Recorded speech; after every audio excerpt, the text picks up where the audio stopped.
Hello friends, my name is Ajay Shinde and you are watching APS speaking series. In that series, I am gonna teach you how to speak in English. Suppose a lot of people have problem, they cannot speak in English. Because of that, they think about they have no knowledge about a grammar and they are weak in a grammar. So I am here, don't worry, I can take you in that level. I am going to solve your problem about speaking, about grammar. So today part 5, in that part 5 मध्ये मी तुम्हाला शिकवणार आहे कशा प्रकारे will be आणि shall बीचा उपयोग करायचा आहे.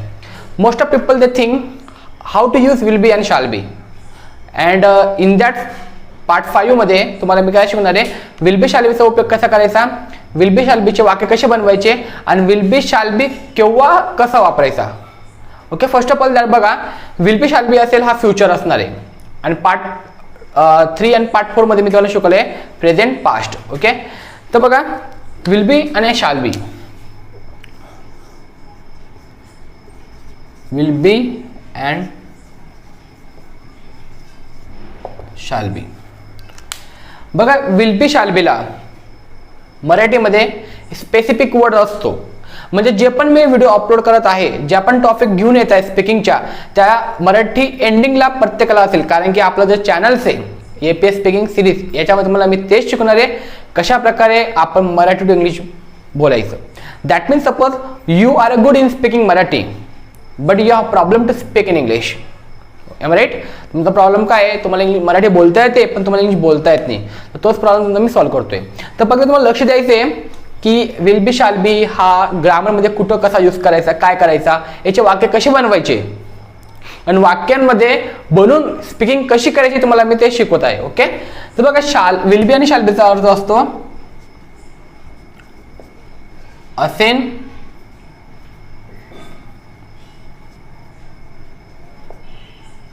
असेल.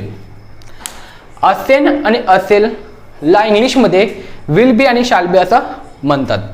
आता सगळ्यात मोठी गोष्ट, आता लॉट ऑफ पीपलला लोकांना कन्फ्युजन असतं की शॅल बी आणि विल बीचा उपयोग कसा करायचा. तर बघा शॅल बी आणि विल बीचा उपयोग कसा करायचा तुम्हाला मी ते शिकवते, प्रॉपर लक्ष द्या. बघा शॅल बी जर तुम्हाला वापरायचं असेल तर फक्त करता, जो करता तुम्हाला यूज करायचा आहे, ज्या कर्त्यासोबत तुम्ही शॅल बीचा उपयोग करू शकतात ते फक्त 2 करते, त्याला म्हणता आय आणि वी.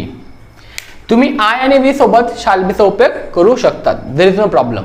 बट मग हा विल बी कसा वापरायचा, तर विल बी साठी आय आणि वी सोडून जे करते उरतात म्हणजे सब्जेक्ट.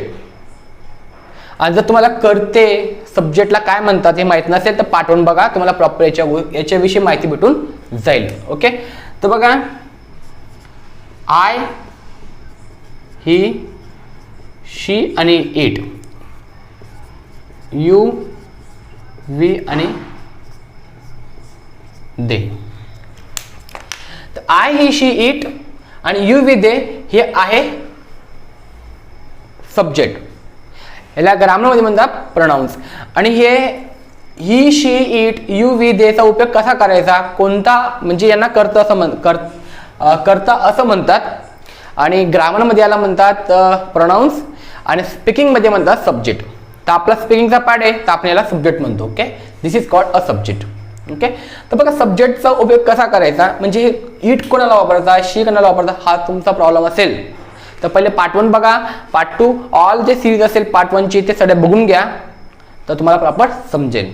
ओके, आता बघा हा जो tense will be shall be हा आहे फ्युचर. फ्युचर म्हणजे भविष्यकाळ. आपल्याला हे वाक्य विल बी आणि शॅल बीचा उपयोग भविष्यामध्ये करायचा आहे. म्हणजे एक्झाम्पल बघा. ओके, तो घरी असेल. आता हे वाक्य तुम्ही वर्तमान काळ म्हणजे प्रेझेंटमध्ये बोलताय आणि कशाविषयी बोलताय, भविष्याविषयी.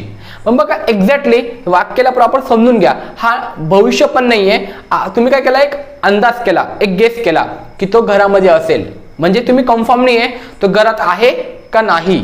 ओके, सो हा विल बी आणि शॅल बी ना, this topic is depend on that guessing. This all topic depend on your guessing. What you guess. Suppose that you are sitting in a home and somebody come at your home and ask you where is your mother, you can say maybe she will be in a kitchen. म्हणजे कोणी तुमच्या घरी आलं आणि तुम्हाला विचारलं तुझी आई कुठं आहे, तर तुम्ही म्हणशाल कदाचित किचनमध्ये असेल. And suppose apart from that your father friends came at your home and asking you dear where is your father, तुझे वडील कुठे, तुमचे मित्र वडिलांचे मित्र तुमच्या घरी आले तुम्हाला विचारतात तुमचे वडील कुठं आहे, तुझे वडील कुठं आहे, हा प्रश्न जर तुम्हाला विचारला तर तुम्ही म्हणशाल की ते घरी असतील किंवा कामावर असतील, तुम्हाला माहित नाही. मेन मुद्दा म्हणजे तुम्हाला माहित नाही तुमचे वडील आता घरी आहे का बाहेर आहे, मग तुम्ही काय म्हणशाल की ते घरात असतील. तुम्ही काय केलाय, अंदाज लावला. अंदाज मीन्स गेस, तुम्ही गेसिंग केलं. तर हा टॉपिक्स आहे ऑल डिपेंड ऑन दॅट गेसिंग.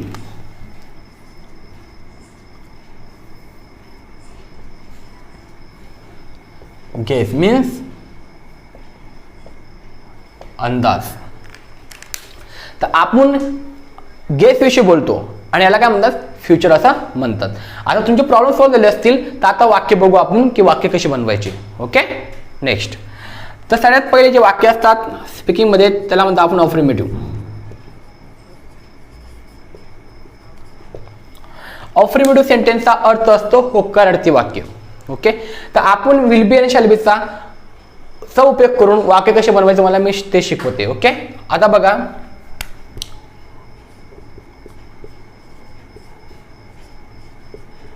तो विक्रेता असेल, तो विक्रेता असेल. आता याच्यात भरपूर मुलांना आणि जे स्पीकिंग करतात त्यांना कन्फ्युजन होऊन जातं की वाक्य कसे बनवायचे. तर बघा सगळ्यात पहिले हा वाक्य बघा, तो विक्रेता असेल. या वाक्यामध्ये क्रियापद नाहीये. क्रियापदचा अर्थ असतो वर्ब. ओके, आता वर्ब आणि क्रियापद जरी तुम्हाला माहित नसेल त्याचा अर्थ असतो ऍक्शन म्हणजे कृती. वाक्यामध्ये जेव्हा आपण एखादं काम करतो, एखादी कृती करतो त्याला क्रियापद असं म्हणतात आणि इंग्लिशमध्ये त्याला वर्ब असं म्हणतात.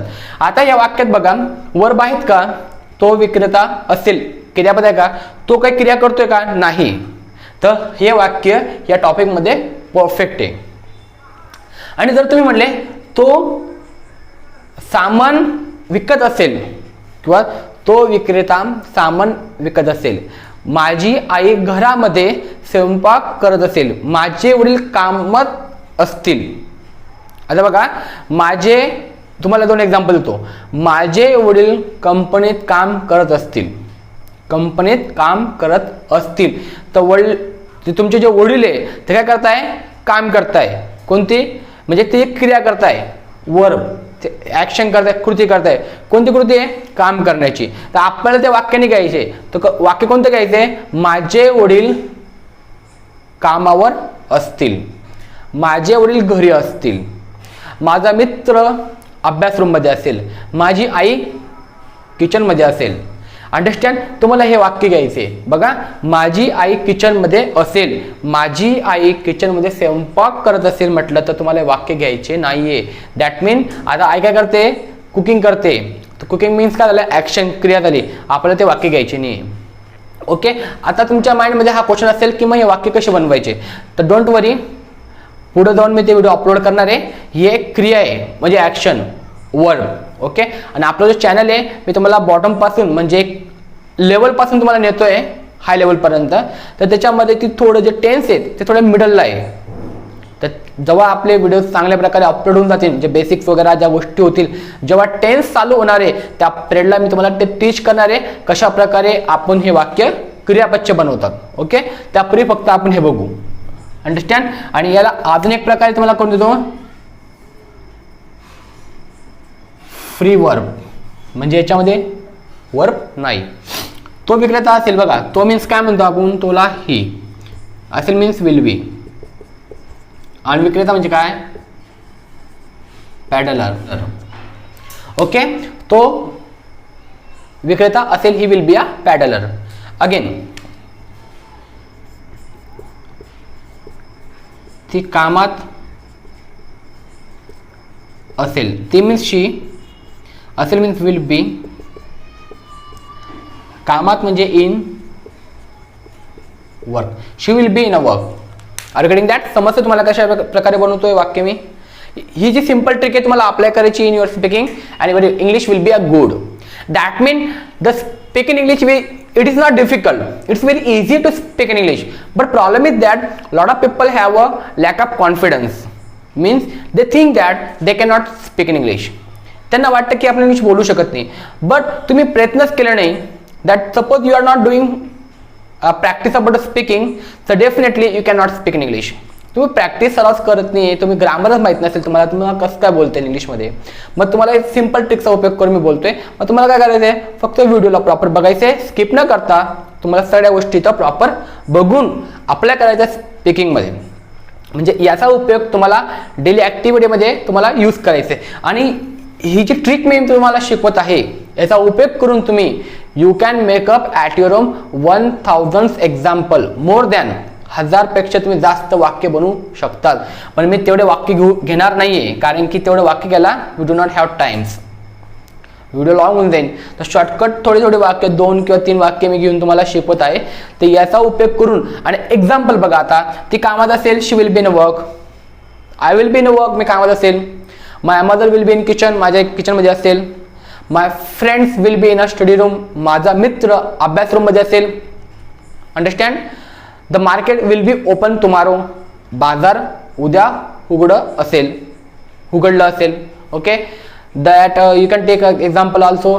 माय school will be close tomorrow, माझी शाळा उद्या बंद असेल. तर बघा हे बेसिक्स वर्ड्स आहेत जे तुम्हाला मी यूज केलेले. तर आता बघा याच्यातच मी 5-6 सेंटेन्सेस बनवलेले आहे. तर त्याचा उपयोग करून तुम्ही lot of example you can make up at your home. Okay. Look at your. Understand any problems. Okay. तर बघा तो कामात असेल. आता मी याचे नेगेटिव्ह आपल्याला बनवायचे असेल तर कसे बनवायचे बघा.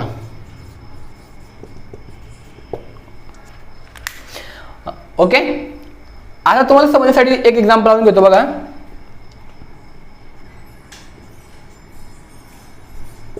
तुझी घड्याळ सोमवारी तयार असेल. बघा तुझी मीन्स युअर, जसं की माझी मीन्स माय, तर तुझीला आपण युअर वापरतो. ओके. पण युअर नंतर जी तुमच्या मालकाची वस्तू असेल, तुमची घड्याळ असो, मोबाईल असो, काम असेल, father mother brother sister, you can take second. तुम्हाला सेकंड वापरायचं आहे. मग आपण काय म्हटलं घड्याळ म्हणजे ते वॉच घ्यायचं आहे, युअर वॉच. मग आपली जी थेरी आपण यूज करतोय, जी ट्रिक यूज करतो त्या शेवटी जायचं. असेल मीन्स विल बी, तयार मीन्स रेडी. आणि सोमवारला म्हणतो मंडे. ओके. बट आपण जेव्हा विकेंड विषयी म्हणजे वीक विषयी जर बोलत असणार, वार विषयी, तुम्हाला ऑन वापरायचे. इथे मंडे, संडे, सॅटर्डे जे पण वर्ड्स येतील तुम्हाला इथे घ्यायचे. Your watch will be ready on Monday. Understand. आता नेगेटिव्ह वाक्य बघा. तो विक्रेता असेल म्हटलं तर ही विल बी अ पॅडलर. तो विक्रेता नसेल म्हटलं तर बघा असेलचा जर नसेल झाला आपल्या मराठीमध्ये चेंज काय करायचं, फक्त विल बी नंतर तुम्हाला नॉट टाकायचं आहे. म्हणजे ही will be not a peddler. Understand. फक्त नॉट तुम्हाला ऍड करायचं, जास्त डिफिकल्ट नाही करायचे. आणि बघा तुम्हाला जे ट्रिक यूज करतोय ना मी, इतका डिफिकल्ट नाही, एकदम इझी ट्रिक्स आहे. पण तुम्हाला करायचं काय, जर तुम्हाला ह्या ज्या पण गोष्टी तुम्हाला शिकवत आहे हे प्रॉपर तुम्ही नीट ऐका. एकही मिनिटाचा किंवा एकही सेकंड तुम्ही व्हिडिओ स्किप नका करा, प्रॉपर बघा. तर तुम्हाला प्रॉपर समजेल की कशा प्रकारे आपण वाक्य बनवू शकतो आणि कशा प्रकारे इंग्लिशमध्ये बोलू शकतो. ओके. नेक्स्ट. ती कामात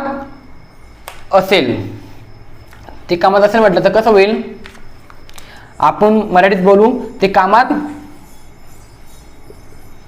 नसेल. ओके. तर she will be not in work. काय केलं, फक्त नॉट ऍड केला. तुझी घड्याळ सोमवारी तयार नसेल, your watch will be not. इथं काय इन नसेल, your watch will be not ready on Monday. Are getting that. समजते.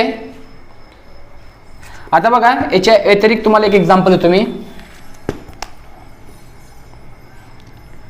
आता आपण बघा हे प्रोनाउन्स वापरले. ओके. तर बघा ही, शी, इट तुम्हाला मी शिकवले. ही आपण एका मुलाला वापरतो, शी एका मुलीला, इट प्राण्यांसाठी. तर आपण डायरेक्ट मुलाचं नाव घेऊ. आता सपोज दॅट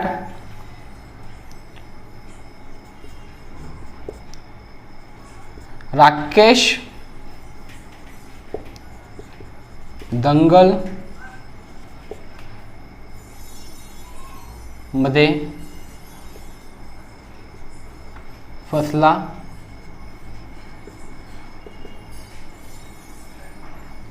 नसेल. आता राकेश दंगल मध्ये फसला नसेल. ओके, तर आपण एक एक्झाम्पल बनवलं.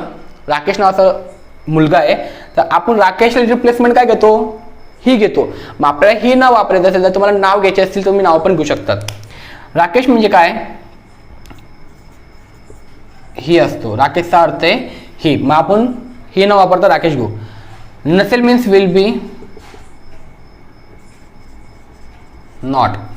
Rakesh will be not. फसणे म्हणजे काय, स्टक. मध्ये इन. दंगल मीन्स मेली. Rakesh will be not stuck in a melee. Understand? There is the one person. That person name is Rakesh.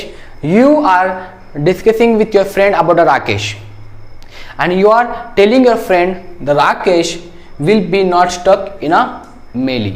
Understand? या प्रकारे. आता तुम्हाला मी इंटरॅक्टिव्ह शिकवणार आहे, म्हणजे प्रश्नार्थी वाक्य कसे बनवतात.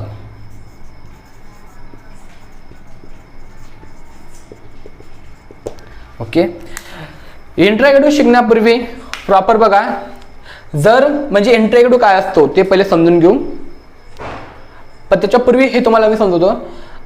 तुम्ही होकार आणि नकार, अफर्मेटिव्ह आणि नेगेटिव्ह. जर तुम्हाला कोणी प्रश्न विचारला भविष्याविषयी, तुम्ही येस किंवा नो मध्ये मेन्शन. म्हणजे somebody asking you that the question, you can say yes or no. That is called yes means affirmative, no means negative. Okay, तो विक्रेता असेल या गोष्टी, तर आपण तुम्ही जे आन्सर देणार आहे हो किंवा नाही मध्ये देणार आहे, म्हणजे ह्या टाईपमध्ये होकारार्थी नकारार्थी. ओके, मग प्रश्न कसे बनवायचे तुम्हाला ते शिकायचे. भविष्यामध्ये आपण वाक्य कसे बनवणार तुम्हाला मी ते शिकवते, प्रॉपर लक्ष द्या. ओके, आता हा एक्झाम्पल समजण्यासाठी तुम्हाला रिपीट करतोय प्रॉपर. पहिले हा बघून घेऊ.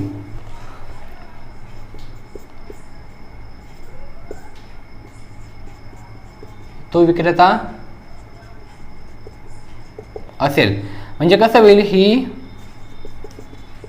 Will be a peddler. He will be a peddler. Okay, तो विक्रेता असेल का, जर तुम्ही प्रश्न विचारला, you are asking to your friend, तो विक्रेता असेल का, तर तुम्हाला विल बी नाही घ्यायचं आहे. पहिले जे लास्ट व्हिडिओमध्ये मी जे स्ट्रक्चर यूज केला आहे तो सेम स्ट्रक्चर तुम्हाला यूज नाही करायचं, फक्त विल पहिले घ्यायचं आहे. Will he be a peddler. Understand? Next,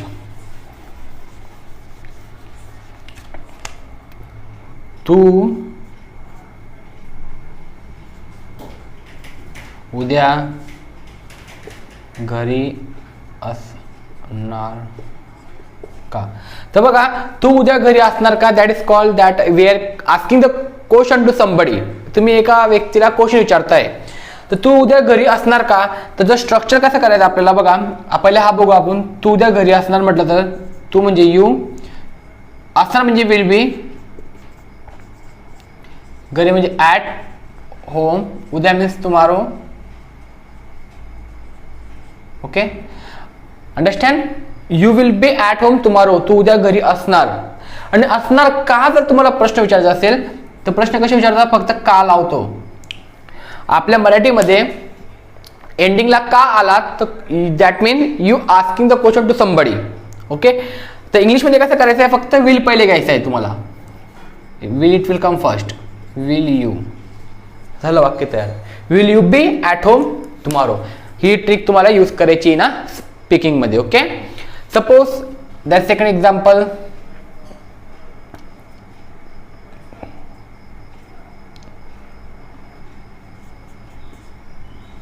ती दंगल मध्ये फसली असेल का. ओके, सेम स्ट्रक्चर तुम्हाला वापरायचं आहे. काहींनी पहिले विल येणार आहे. विल शी बी, फसणे म्हणजे काय, stuck in melee. Will she be stuck in a melee, ती दंगलमध्ये फसली असेल का. Are you getting that points? It's very clearly. And now I am gonna teach you how to ask the question in WH. Okay, तर WH चे question तुम्हाला बघायचे आहे. दॅट आय एम गोना रब करतोय मी.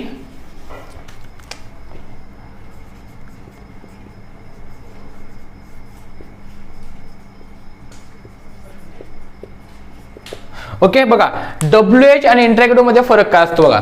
हा इंट्रॅगेटिव्ह आणि हा इंट्रॅगेटिव्ह दोघांमध्ये सेम आहे. मग जी थेरी, जी ट्रिक तुम्हाला मी इथे शिकवली आहे याच्यामध्ये तुम्हाला सेम इथं ती अप्लाय करायची आहे. बट प्रॉब्लेम काय माहिती का, तुम्हाला ही थेरीच्या पूर्वी WH चे क्वेश्चन म्हणजे WH चे जे वर्ड्स असतील तुम्हाला ते पहिले घ्यायचे.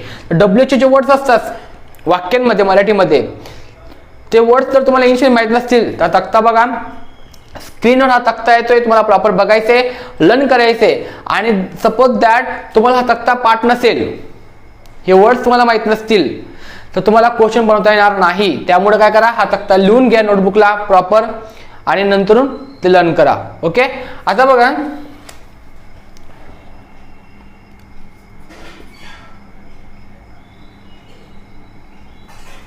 ती आत्ता कोठे असणार. कोठे मीन्स वेअर. ओके, स्ट्रक्चर बघा, WH चा क्वेश्चन पहिले येणार आहे, तर आपल्याला वेळ घ्यायचे. मी जी थेरी आपण यूज केली, जी ट्रिक, ती तुम्हाला सेम अप्लाय करायची. विल नंतर शी येणार आहे. Where will she be now. Where will she be now. Okay, second, तो कोणत्या मंदिरात असणार. तो कोणत्या मंदिरात असणार. तर बघा, कोणता कोणतीला इंग्लिशमध्ये विच असं म्हणतात. Okay, which.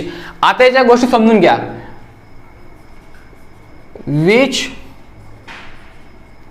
हुज आणि हू नंतरून तुम्हाला नाउन घ्यायचे स्पीकिंग मध्ये. जर WH क्वेश्चन मध्ये विच, हुज किंवा हू हे तिघांपैकी एक जरी शब्द येत असेल तर तुम्हाला त्याच्यानंतर वापरला जाणारा शब्द असेल नाउन. तर बघा, आता तो कोणत्या मंदिरात असेल, हे वाक्यामध्ये नाउन कोणतं आहे, मंदिर म्हणजे टेम्पल. मग आपलं टेम्पल, विच टेम्पल. मग आपली सेम थेरी, विल तो म्हणजे ही, बी